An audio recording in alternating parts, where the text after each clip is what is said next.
Thanks for joining me here on Conversations for Yoga Teachers. I'm your host, Karen Fabian, the founder of Bare Bones Yoga. I'm a yoga teacher with over 15 years of experience, a certified personal trainer, and an entrepreneur. My mission is this: to help you develop into a purpose-driven, confident yoga teacher, one who truly understands anatomy and how to share it clearly and confidently so that you can help your students learn and, as a result, grow your impact and connection. On the podcast here, you'll get a blend of both anatomy learning, stories from teachers, interviews with others in the field, and a dose of personal development. Once you listen to today's episode, visit my website at barebonesyoga.com for free resource guides for teachers. Download any and all of them, including one of my most popular tools, my sequence building template. Thank you so much for taking the time to listen today. Let's get into today's episode.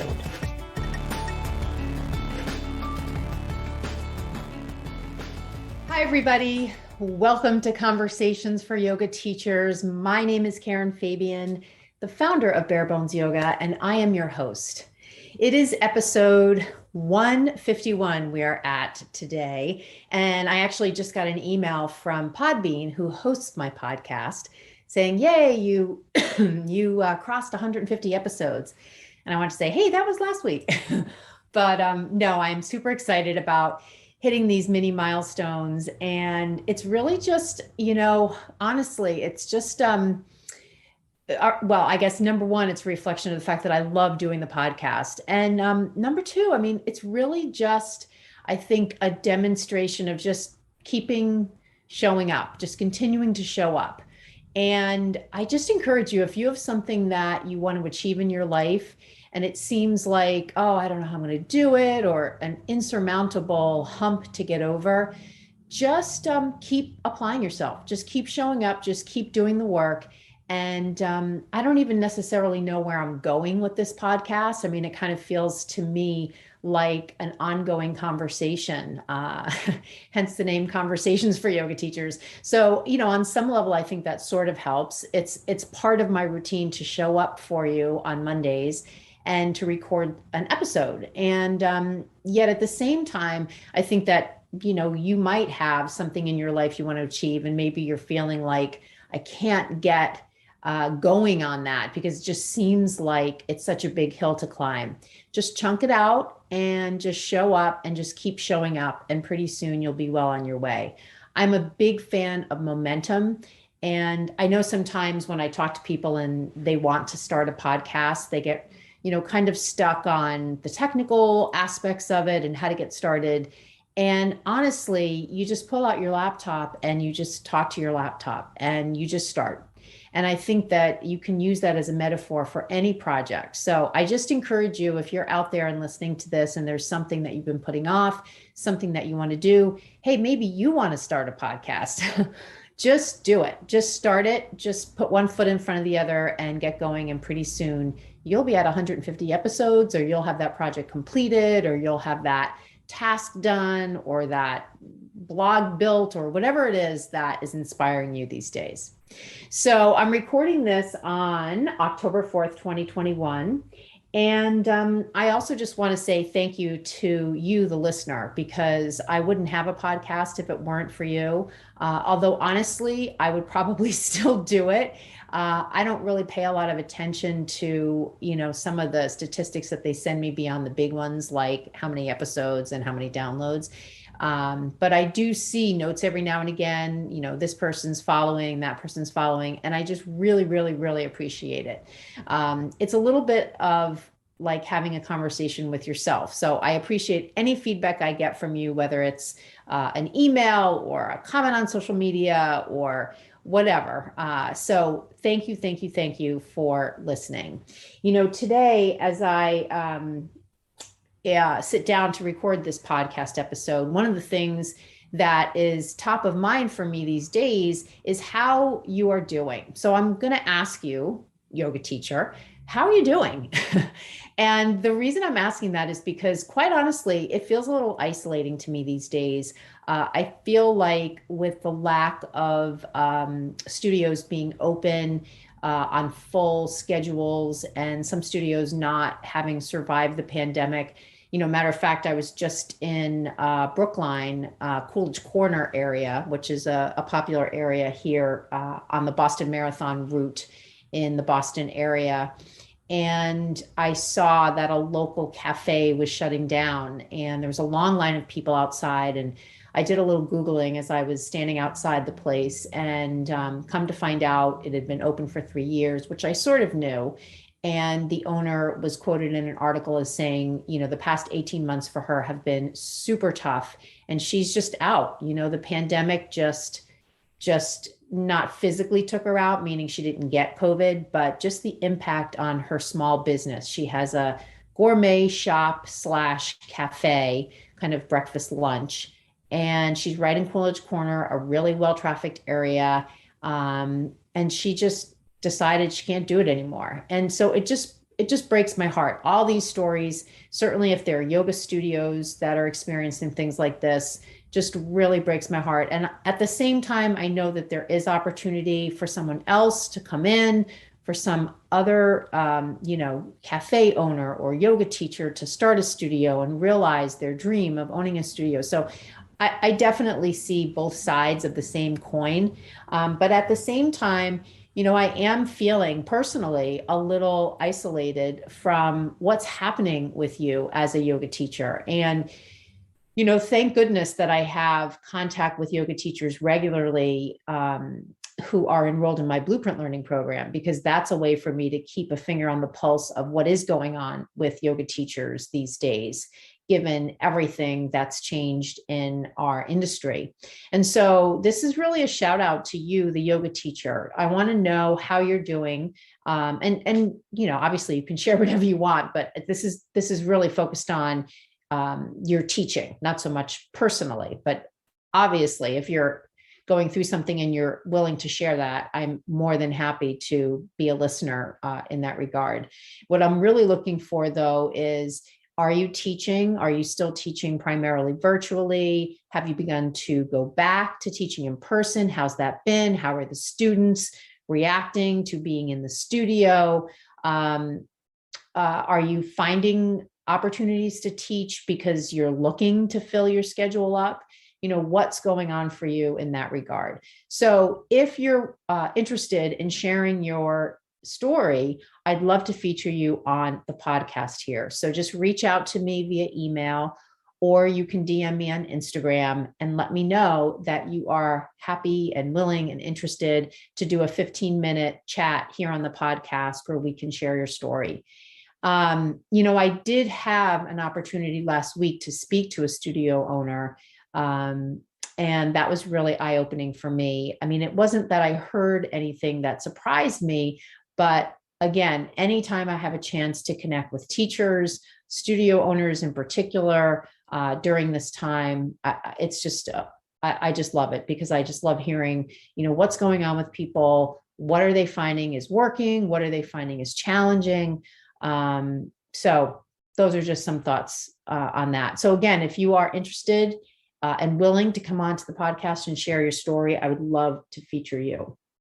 Now, there's another thing I want to go over before we get into today's content, and I want your opinion. So this is the kind of thing where you can just DM me on Instagram with your opinion, and that would be really helpful. So as many of you probably know, because I've mentioned it before, my signature program is called the Blueprint Learning Program. And this is my program to teach you anatomy so that you can share it confidently. And I always, mention that when I talk about my program, it's not just to teach you anatomy, it's to teach you anatomy so you can share it with your students. And how are you going to do that? You're going to share it in the cues and the sequences and the conversations you have with them. So it's always drilling down to the actual skills that you're going to have when you put the time in to really, truly, once and for all, learn anatomy. And I was listening to a coaching call the other day with my business mentor, and he was saying to the student that the name of that student's program was a little bit vague. And he was saying, your program really needs to clearly state what it does and who it's for. And I started to think, I don't think my program does that. It's called the Blueprint Learning Program, and it could be a blueprint about anything. And I guess I'm wondering, when you, the yoga teacher who's never really heard of my program before, or participated in any of the open enrollments I've done for it, where I've opened up an offer page that goes into detail about the program itself, do you know what it's about? I mean, you might hear the word Blueprint Learning Program and just think, well, I don't know, blueprint about what? So I'm thinking of changing the name to the Anatomy Blueprint Learning Program for yoga teachers. I think that's pretty clear, but I would love to know what you think. So if you can send me a direct message on Instagram, let me know that you heard this query here on the podcast today. And you could just say like, hey, it makes no difference to me. You know, I'm connected to you on social media or listen to your podcast. So I kind of assumed it was about anatomy because I know that that's your passion and interest. I don't know, any feedback you can give me. So the choice is, the Blueprint Learning Program is totally fine as the name of the program, or yeah, you definitely should think about changing it. And I think the name, the Anatomy Blueprint Learning Program for yoga teachers, sounds good. So any feedback you can give me, I'm just doing a little market research and leveraging the podcast here to do that. So any feedback, I would be truly grateful. So the last thing announcement wise I wanted to mention before we get into today's topic is I would love for you to mark your calendars for October 20th at 2 p.m. because I'm going to do a free webinar. And because it's a webinar format, I'm going to have the somewhat typical format of running through a slide deck. However, I think as much as I actually don't like PowerPoint slides or running through a slide deck, what it affords me is the opportunity to show you pictures of muscles. And so because I'm going to use that format, I'm going to do a 1-hour webinar that breaks down a handful of anatomy-based cues into their anatomy. So this will really be of interest to you, the yoga teacher, I would imagine, if you are out there using cues, wondering what the heck is the anatomy behind these cues.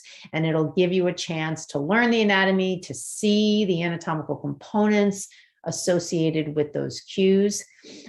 So that is going to be October 20th at 2 p.m. It is free. And over the next week or so, I will have the registration page where you can sign up. So for today's topic, I wanted to talk about, kind of a somewhat related topic, although this is just audio. So we're going to miss out on all the, kind of visual aspects. And I'm a fan of learning in any modality. And so I think that you can definitely learn from here on the podcast, listening to the conversation about different teaching techniques and anatomy themes. I think, though, for the most well-rounded approach, you definitely have to see the muscles we're talking about. However, today I wanted to do a quick review focused on cues. And, for those of you who have heard some of my conversations before about cueing, you know that I break up cues into 4 types: action, alignment, anatomy, and somatic or feeling-based cues. And I am hellbent on driving that blueprint, that format, that framework home, because I'm thoroughly convinced, and I know this from talking to teachers I train, that when you categorize cues in that way, it helps you as the yoga teacher organize your thoughts when you are teaching, and your students will benefit from a teaching approach that's organized. They will not benefit from one that is rehearsed, that is trying to be like somebody else, that is, a format or an approach where the teacher is feeling uncomfortable or feeling, like an imposter. All those things just get in the way of the teacher really presenting clearly. And clear presentation is one of the central themes of effective teaching, because let's face it, if we're not clear in our communication, our students don't know will not know what the heck we want them to do. And so one of the best ways that you can be clearer in your communication with your students, i.e. the cues you share, is to have a framework for your cues. And one of the best ways to create that framework is to start to recognize that the cues you share generally will fall into certain categories. And those are the four that I just mentioned: action, alignment, anatomy, and feeling based. So in today's conversation, I'm not necessarily going to focus on just anatomy based cues like I will in the upcoming webinar. I'm going to really just focus on different types of cues. And as we go through them, I'll tag them as such, so you have an idea of the type of cue it is. And for the conversation today, I've picked some different poses, poses that I think don't typically get discussed because they're not commonly taught. One of them is more commonly taught than the other ones.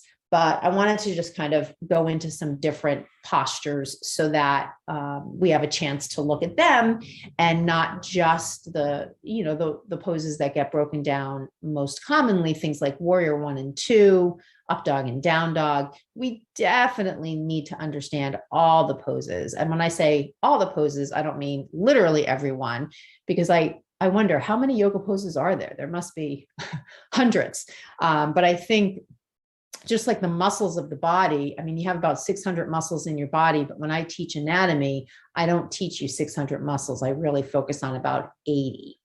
So I think when we look at poses and the number of poses, we're probably primarily, as teachers, we're probably all teaching about 50 poses, maybe. That's a guess on my part. If you've got a guess, send me a DM and let me know how many poses you think generally are taught by teachers. And of course, that's kind of a challenging question because it really depends on what style of yoga you teach and that kind of thing. But it's a fun topic to think about, right? So for today, the first pose we're going to take a look at is tree pose.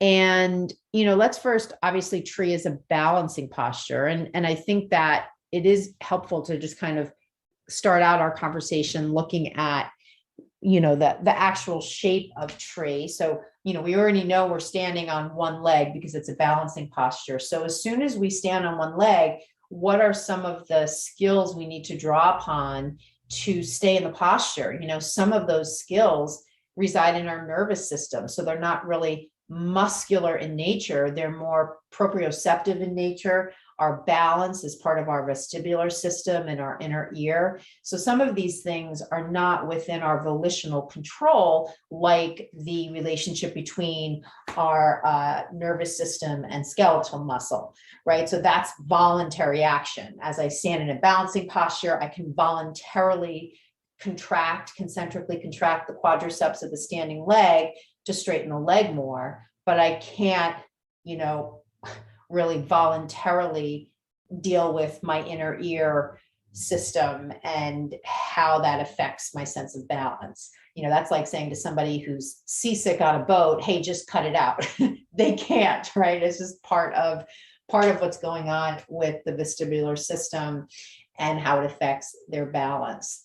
However, there is a group of muscles that is absolutely key when we look at any posture where we're standing on one leg, especially a front-facing posture like tree, and that is the lateral hip complex. Because when we stand on one leg and we want the shape to be front-facing, meaning pelvis level, hips facing forward, pelvis centered and facing forward, we have to depend on the muscles that surround the hip, especially the lateral aspect of each hip, in order to keep the pelvis level. And so the prime candidates there are the gluteus medius and minimus and the tensor fasciae lata leading into the IT band. And, once you get past the TFL, you're really working down the lateral aspect of the thigh, of the femur. So you're kind of out of the hip area. But as we talk about a lot, everything's connected. And certainly when you look at the lateral hip musculature, you have a very specific connectedness there between those four muscles: glute med, glute min, TFL, and IT band. And another interesting muscle to think about here with respect to keeping the pelvis level is the QL, the quadratus lumborum. So the QL runs from the top edge of the pelvis along the lateral, along the lumbar vertebrae, and then crosses over to that lower rib and then down again to the pelvis. So that quad shape, right, quadratus lumborum, of that muscle on both sides of the pelvis is going to keep the pelvis level as well. So now that you have an idea of that aspect of the posture, the other kind of obvious piece here is connecting to the musculature of the standing leg, because that's the only support you've got. You know, once you take one foot off the ground, the standing leg becomes the primary source of connectedness to the floor. So quadriceps here would be key as we look at knee extension. And then I don't get into a lot of foot musculature when I teach anatomy, but obviously there is a lot of foot musculature. One aspect that I do talk about in the myofascial component is the plantar fascia. And because that is such a thick band of tissue on the base of the foot, any issues with the plantar fascia will be problematic for people as they take on balancing postures. And then the last piece, before we get into the Q aspect of tree, the last piece to think about in terms of tree pose is the impact of core musculature in creating balance. If someone stands in tree pose and they have no awareness of their core, they'll tend to sit in the standing hip. And you'll even notice if you even do it now, just stand up and take tree pose and have no engagement of any core muscle, you might notice you just kind of sit in your, if you stand on your left leg, you just kind of sit in your left hip, almost like if you put your hand on your hip, it's just like you're standing with your hip sticking out. But as soon as you root down into the standing leg and draw the belly button in and hug the sides of the body in, now you're recruiting the rectus abdominis and the transversus abdominis to create more stability around the center of the body. As you root into the floor, you're creating more action in the quadriceps to create more stability through the standing leg. And then as far as those lateral hip stabilizers, you could cue people to hug the hips in or hug the sides of the body in, and that may engage some of that musculature to create stability in the posture. The other thing to think about is to just describe for people, you know, what are the actions that you want to see. So you could say things like root into your standing leg, hug the sides of the body in to create a level pelvis, draw the belly button in and hug the sides of the abdomen in, or hug the sides of the body in to create a more level and stable pelvis. So you're kind of giving them the action cue and describing visually what you want to see. And it's not really about you as a teacher wanting to see it in them, but you're describing to them the action cue and the action you want them to create by implementing that action.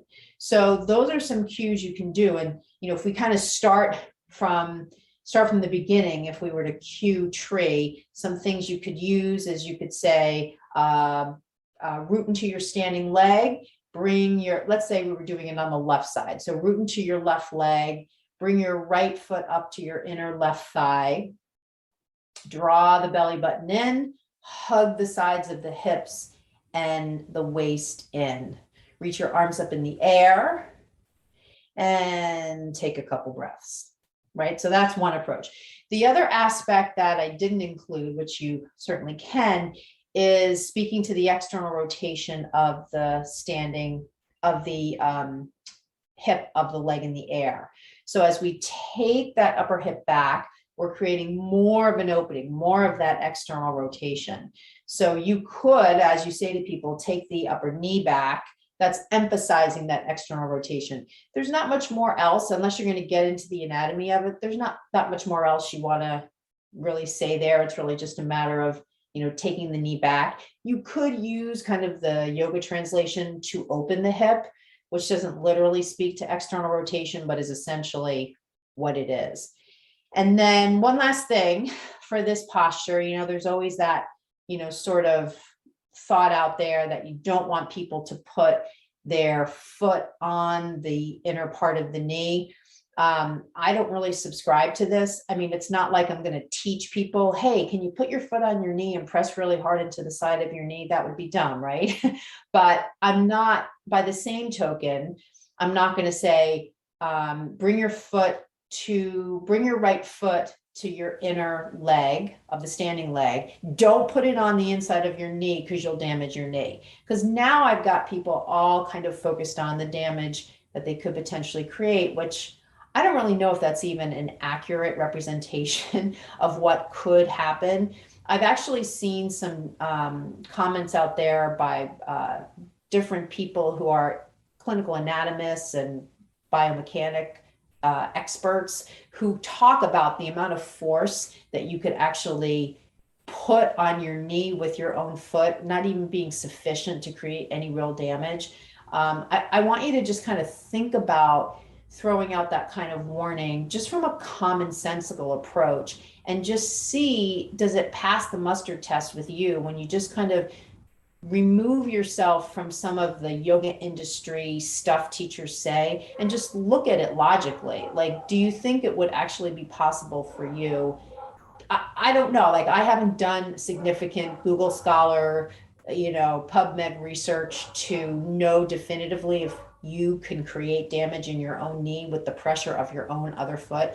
I think maybe if you did it every single day for an extended period of time, yeah, maybe you could. But in the absence of that scenario, which is never going to happen, again, I'm not really here to say what's right and what's wrong. I don't think any of us are. I think that in the limited time that we have to share cues, we might as well share things that are things we want people to do. If there is something that you believe anatomically is potentially injurious to someone, yeah, you're going to say it. But I think this is one of those things that's been out there for a long time. I'm not really sure how valid it is. So that kind of covers our tree pose breakdown, gives us a little bit to work with in terms of tree. So let's take a look at the next pose, which is crow.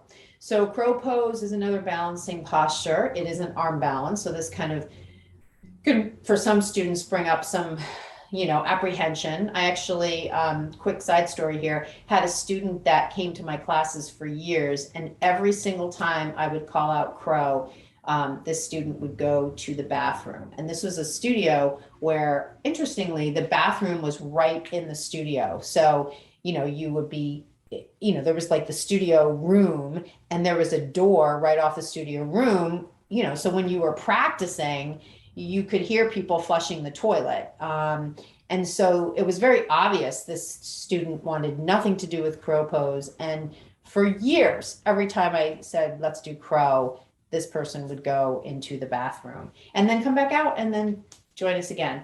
So I think that it was pretty obvious to me. And I had asked this student a couple of times if they wanted to do any work with different postures, and there was really no interest there. So you're not going to force yourself on somebody. You're just going to let them practice in the way that they're practicing, and that's what they're comfortable with.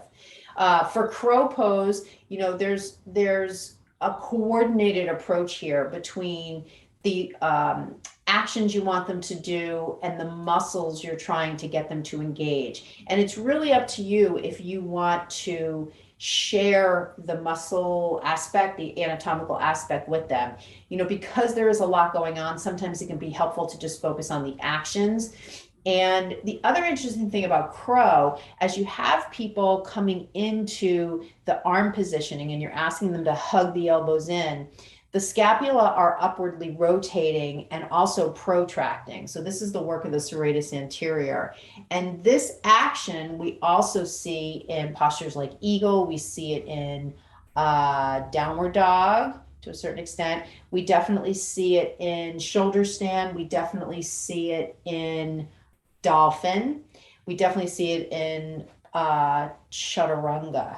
So it's actually a really cool theme for your sequences, or for a sequence, to focus on the action of the serratus anterior, upward rotation and protraction of the scapula, and take people through several poses where the serratus contribution is at work, because now you can actually start to pull a common theme, like a thread through those poses as you do them, so that when you got to something like crow, you'd already maybe done dolphin, and you could say, hey, here we are coming into crow.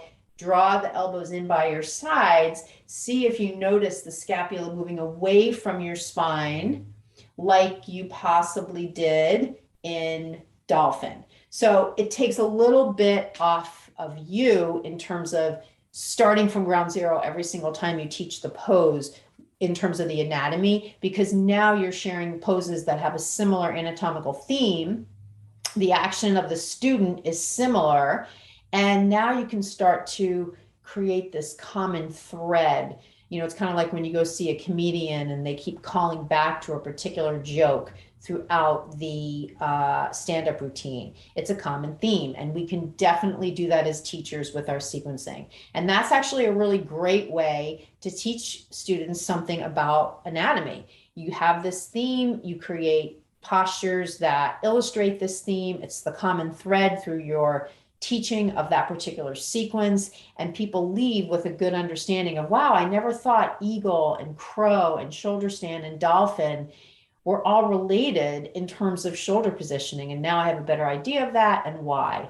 So in terms of crow in particular, as you have people come down, one of the things that can be challenging is you're asking them to kind of stick the landing. So one of the things I like to do is have people come into a squat and place their hands into shoulder width position, hug the elbows in, and see if they can just rock forward, knees to elbows, and rock back. Rock forward, knees to elbows, and rock back. And I take them into that dynamic movement. And as they're doing it, I ask them to hug the elbows in and draw the belly button in, and see if they can get a little hang time as they rock forward. Can they pause for a half a second with their toes off the ground and then rock back? Presenting it in this way works them towards the stick the landing hold aspect, but you've already walked them through some of the key actions. Hug the elbows in, draw the belly button in, press the floor away, draw the scapula further apart. You know, you could even ask them to create a little bit of rounding of the upper back to emphasize the work of the serratus in scapular protraction. So that might be a way to present crow, you know, in a little bit more of a user-friendly way, where it's not like a static setup. Set your hands down, hug your elbows in, put your knee on your elbow, put your other knee, or put your knee on your upper arm. You know, coming into it in that way for a new student can be really difficult. So to start at the top, what you could say is you could have people, even from standing, just come down into a squat, place your hands on the ground, shoulder width distance apart, and hug your elbows in. Rock forward and let your knees touch your upper arms and rock back. Rock forward again and rock back. As you do it, keep your head up, gaze slightly forward. Rock forward, see if you can hold for a moment there, rock back. And then slow down a little bit more. Keep your gaze ahead, elbows in, knees to elbows. Draw the belly button in, and see if you can hold for a moment or two with both feet off the floor. So that's an approach. The other aspect to keep in mind is the counterweight of head versus hips. So weight of the head, weight of the pelvis. You want to get the person's head lifted slightly, because if the head is dropping, it's like a teeter-totter. Now the student's going to drop forward. Typically, people don't rock back more than forward. It's more typical for people to lean forward too much. So you can cue them to kind of lift the head a little bit, and that'll counteract the weight of the pelvis and help them to find that kind of neutral hang time where they're in the posture. So that's your crow pose. So the next one is shoulder stand. So shoulder stand's a good one after crow, because it is, you know, kind of serratus heavy, so to speak. It doesn't have the doming of the upper back that you might see in a crow, but it does have the elbows in. So again, you could put a shoulder stand and a crow and a dolphin in a sequence together and talk about the serratus quite a bit. Shoulder stands the kind of thing, I mean, you can definitely teach it with a blanket underneath the person so that the tops of their shoulders are in line with the blanket. You don't necessarily need to do that. I think it's helpful to orient the student that it is a shoulder stand. You're not really going to be using your neck, but your neck is going to be somewhat flat or parallel with the ground. But keep in mind, you want people to start out, or I would suggest you have people start out placing their hand between the cervical spine and the ground to notice that natural curve there in the cervical spine. So the cervical spine curves inward, which is a lordotic curve. You probably don't want to say that, but you do want to cue people in that they've got this inward curve of their cervical spine, and they want to keep that because they're using their shoulders to press off the ground. They're not using the back of their head or their neck. And they really shouldn't be able to press into the ground with their neck because their cervical spine should be off the floor. So a way that I like to teach shoulder stand is I have people lay on their back, hug their knees into their chest, and then hop up. So now their feet are off the floor, but their knees are still hugged in. So they're kind of in a curled up ball, but reverse on their back instead of facing the ground. And this gives them a moment to orient their elbows in. So this, again, similar to what we did in crow. Hug the elbows in by the sides of the body and root into their shoulders and their upper back. So now we're talking, upper traps. And their feet are their knees are hugged into their chest. So they don't actually have any of the pressing up yet. So now we're just kind of really building it from the ground. And then once they've got the elbows hugged in and they feel their upper back pressing into the ground, have them press up with one leg first and have them press up with their foot in dorsiflexion instead of plantar flexion, because now it's like they're standing upside down. They can really come into the action of the quadriceps to extend the knee. And as they have their foot in dorsiflexion, they can press the sole of their foot straight up to the sky. Once they get that leg up, have them repeat with the other leg, and then continue to adjust the elbows in as they need to, preventing that all too familiar elbows winging out, slumping into the neck. So as they press the other foot up, hug the elbows in more, press up to the ceiling through the soles of the feet. And then once they're in it, they can change their foot positioning and do kind of a little bit more of a plantar flexion or a demi point, whatever is comfortable for them. But I think to start them out, that rooting up through the foot in dorsiflexion is really helpful to engage the quadriceps and also really get them that upward momentum rather than sinking down. So to start them from the beginning, if we want to kind of run this through from beginning to end, lay onto your back, arms by your sides, hug your knees into your chest. Roll back onto your shoulders so your feet are off the floor, hug your elbows in, bring your hands onto your lower back. Continue to hug your elbows in and press your right leg up to the sky. Keep your foot flexed and keep pressing up. Keep hugging your elbows in. Press your left foot up to the sky. Keep hugging your elbows in. Now, if you want to release the flexion of your feet, you can. Otherwise, just keep pressing up to the sky, elbows in, hands onto your back. If you notice your hands start to slide down your back, keep hugging the elbows in. Work your hands down your back, which is really up your back, however you want to phrase that.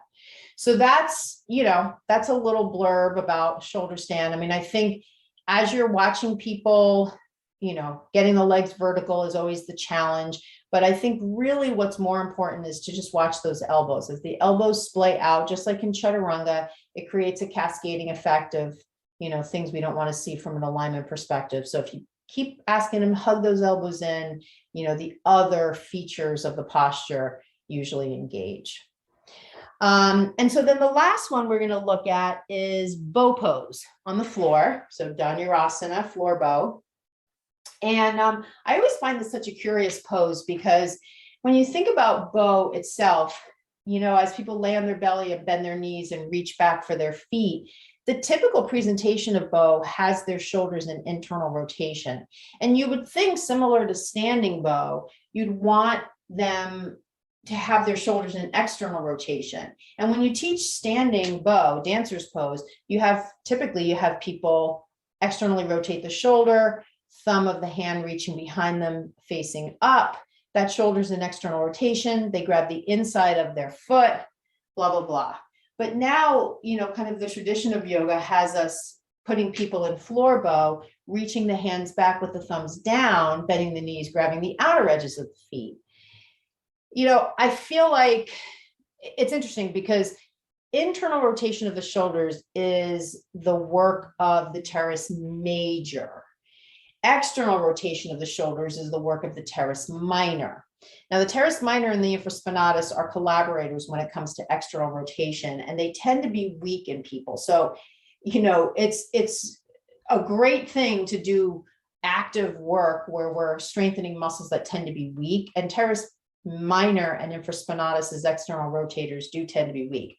However, interestingly, there aren't a lot of yoga postures we do where we ask people to actively internally rotate the shoulders. There's that archer arm scenario where you do have one shoulder in internal rotation, but in bow, if you take it the traditional way, you are having people internally rotate. So that's a good strengthener for teres major and lengthener for teres minor. So, when you look at something that we don't typically do a lot from an anatomical action standpoint, it's probably a good thing to work in some poses where we do it.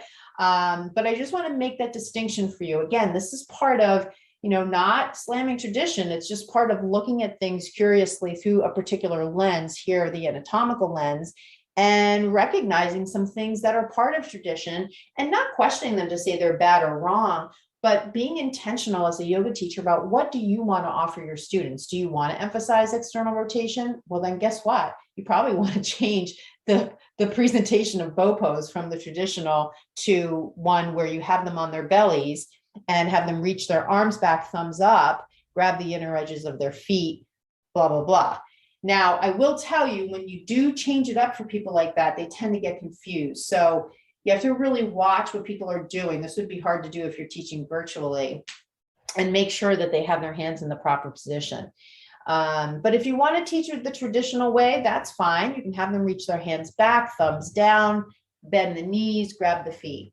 Now, one thing to look for, as we have people come into bow, we're asking them to come into hip extension. So now we're calling on muscles like psoas, rectus femoris to lengthen. If they're a little bit tight, the body is potentially going to try to get some extra range of motion from the knees by taking the knees wide, because the hips can't move in that way as easily. So when you have people coming into bow, just watch for knees widening and see if you can encourage people to have their knees in line with their hips. One really fabulous modification I just recently saw a picture of online is having a bolster that you lay on, which instead of having then your torso parallel to the floor, now your torso is lifted a bit, and then take bow that way. If you have access to props, that's an interesting way to do it, to sort of compensate for tightness in the hip flexors. So from the top, if we were to look at bow, we could say from the belly, you have your students at this point in the sequence on their belly. If we'll take it the traditional way, reach your arms back, bend your right knee and grab the inner edge of your foot. Keep your knee in line with your hip. Do the same with the left.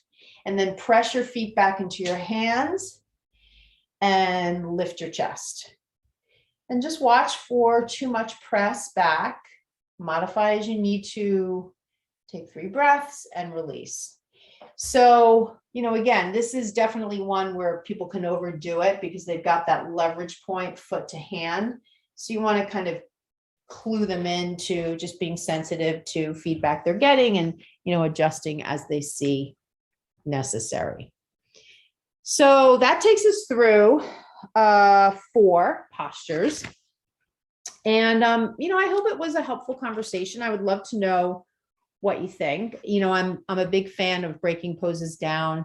I'm also a big fan of telling people what the point of the pose is. I think that's something that's a really obvious feature we can highlight when we present poses, so people know, why am I even doing this posture? So that's something you can think of as a ongoing theme you can share with every pose you teach. I do have a download, which is a kind of a systematic breakdown I created for understanding a cue from an anatomical standpoint. It's a little bit of an intellectual exercise, and I think it can be helpful for you if you're hearing cues and you're wondering, what is the anatomy behind that cue? It can give you some of the criteria to think about with regard to that cue to try to figure it out. Of course, the best way is just to ask the teacher, hey, what's the deal with that cue? I don't really get what's happening there in terms of, like, you told us to do X. I don't get it. Can you explain it? And I'd always encourage you to do that. You know, if you're in class and you hear a cue and you don't get it, ask the teacher afterwards, like, hey, why did you have us roll the inner eyes, the elbows out and down dog? I don't get what's supposed to be happening there. And that's not to put the teacher on the spot. It's to really help you understand the anatomy, and hopefully the teacher knows the anatomy or has a rationale for why they're sharing what they did. So in terms of my download, that gives you a little breakdown of how you can do this. I'll put the link to it in the show notes. So if you're listening on iTunes or Podbean, you'll have to go to the internet and look up the episode here on my website, and then the description will have the link for the download there. And then don't forget to contact me if you want to be featured on the podcast. I would love to have you featured on the podcast, sharing your story of how teaching is going for you these days. So please send me a DM on Instagram or email me, Karen@barebonesyoga.com. So I'm wishing you a really, really good week. Last week was my birthday week, and I just had an awesome, awesome birthday on the 29th. I turned 57, had a great dinner out, got a really nice gift certificate to Lululemon, which I started to use, picked up some running gear, not yoga gear, if you can believe that. I'm just feeling really optimistic about the last quarter of 2021. So I'm wishing you a good week. Thank you so much for listening. If you're still listening right now, you made it to the end of the episode, and I really appreciate your time. I do not take it for granted that you are spending time with me on this podcast, and I'm really, really appreciative for your listenership. Thank you so much for listening, and I'll be back next week with another episode of Conversations for Yoga Teachers. Namaste. Hi, everybody. Karen Fabian here, and thank you so much for listening to that episode. Before you hang up, before you disconnect and move on with your day, I just want to let you know, if you're like a lot of the yoga teachers that I talk to, you're looking for ways to break down anatomy into its key parts so that you've got an organized approach for your studying. Well, I'm going to tell you an easy way that you can get a hold of the topics that you should be studying, and they're all reviewed in my Learn Anatomy Challenge. This is a free video series that you can access online. Watch the videos, download the guide that goes with it, and you'll essentially have an outline to shape the studying that you're doing, because it takes the broad subject of anatomy and breaks it down into just the key topics that you need to know. So in order to get to the Learn Anatomy Challenge free video series, you're going to need to go to the special URL, the special web page that holds these videos. So if you're driving right now, you're probably not going to be able to obviously write this down. If you're able to write this down, I want you to just grab a pen and a piece of paper and just write down this URL. You can also send me a direct message on Instagram and I'll send you the link directly. If you're looking for the URL, you want to just go to it yourself.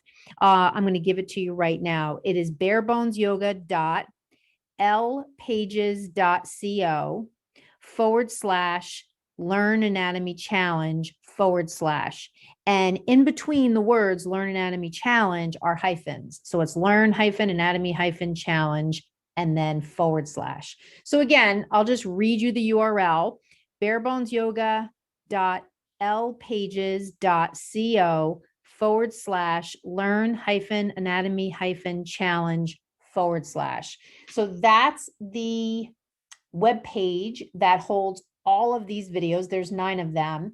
And you can go through those and you can take notes. You can print out the guide that goes with it. That will be a great companion guide to have in front of you as you're going through these videos. So again, if you have any trouble getting to it, just send me a direct message on Instagram and I'm happy to send you the link directly. Don't be on your own trying to study anatomy. Use this free video series to hone in on just the topics that you need to know. Good luck.